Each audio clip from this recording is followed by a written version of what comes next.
No, prej smo vam pokazali, seveda, kako se razmišlja, kako se načrtuje, kako se je načrtovalo.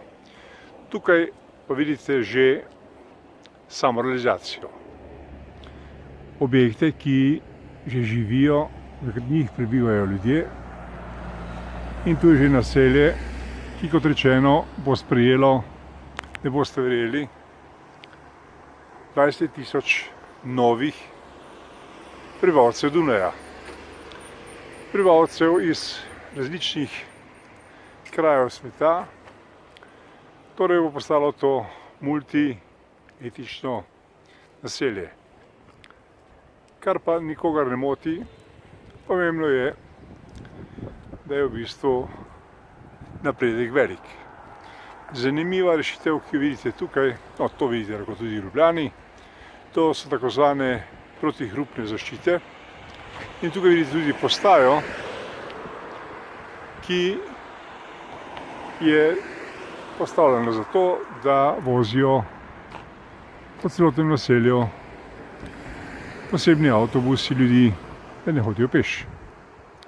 Naselje je sorazmerno veliko in, kot rečeno, do leta 2018, mi smo končali tam pred letom 2012, se je zgodilo marsikaj, kar je vredno videti in obiskati.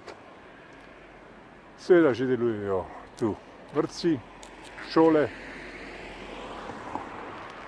in seveda imajo tudi, če se obrnemo, tole tukaj naravnost, tole z belimi zavesi in tako imenovanimi, je bolnišnica, ki jo v bistvu imajo tam, tukaj. In še ena stvar, tu v sorazmerni bližini, tamle naravnost, pa je ta prej omenjena podzemna železnica U2, ki povezuje to mesto neposredno z središčem mesta, natančneje s Karlsplatsom ali Karlovim trgom, kako vam ljubše. No, zanimivo, tole je 22. becirk ali 22. okrožje. In poglejte, tule je res veliko zgradb, ki so že naseljene in ki že delujejo. In to je praktično mesto, ki živi in deluje. Zanimivo je tudi, da imajo znotraj mesta lepo urejen promet, predvsem pa imajo tudi dovolj garažnih boksov, tako da v bistvu ne osnažujejo okolja s avtomobili. Recimo to, na primer, nasproti vas tamle je garažna hiša, ki izgleda, obsega in omogoča parkiranje ljudem, ki živijo v tem okolišu. Tule imajo v bližini tudi tako imenovani Z-park, v katerem se nahaja različna ponudba za tukaj živeče prebivalce. No in še ena stvar, tale bela črta je seveda vezana na tiste, ki vidijo slabo ali so slepi ter slabovidni. Praktično na vsem delu mesta so urejeni takšni pasovi. Mimogrede vidite, po mestu smete voziti tukaj 30 km/h, kjer v bistvu imajo slepi in slabovidni omogočene vse ustrezne pogoje. No, ker je to mesto, brez policije ne gre, kot vidite tam na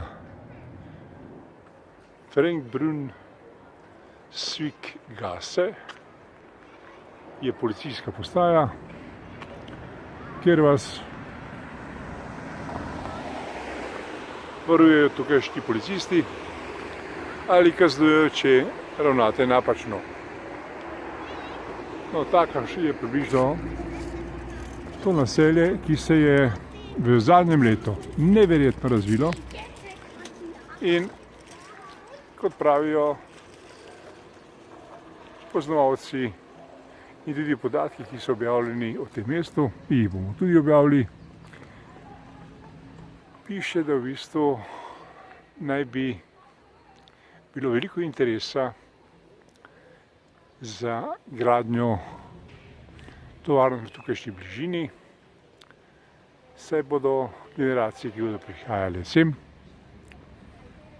Gre predvsem za najemna stanovanja, pa tudi kupite jih lahko, imeli osnovo in potencial, da bodo lahko delovali za razvoj mesta Dunaj kot celote. Da vidite, to je razmišljanje mesta, ki poskrbi najprej, saj veste, slovenski pregovor, in da to se zgodi. Pri nas je to seveda obratno. In zato se počasi ljudje tudi z naših krajev selijo v take kraje, kot je po področju. No, morate priznati, da je tu res vredno razmišljati, predvsem pa vredno živeti, če ste mladi in prodorni, če si želite napredka. In ta napredek vas tu, v tem mestu, zagotovo čaka. No, to je bil naš kratek utrinek iz mesta, ki smo ga videli lani in letos ugotovili, da je z veliko hitrostjo gradnja napredovala in da se je tako manj sistem novogradnje v neposredni bližini Dunaja povezanim s vsemi potrebnimi infrastrukturnimi stvarmi, avtobusi in vlaki. Zelo hitro razvilo do te stopnje, kot ga vidite na tem posnetku. No, to je bil naš kratek utrinek, ki smo vam ga želeli pokazati po preteku enega leta. No, recimo, brez tega seveda tudi ne gre, ker je to sestavni del življenja. Lepo se imejte, ker ti ljudje, ki živijo tukaj, imajo skoraj vse in se imajo, vse po naše, lepo, ker tako razmišljajo na vrhu mestne oblasti. Lep dan vam želimo, kjerkoli ste, in razmišljate svojo glavo, ko načrtujete svojo prihodnost.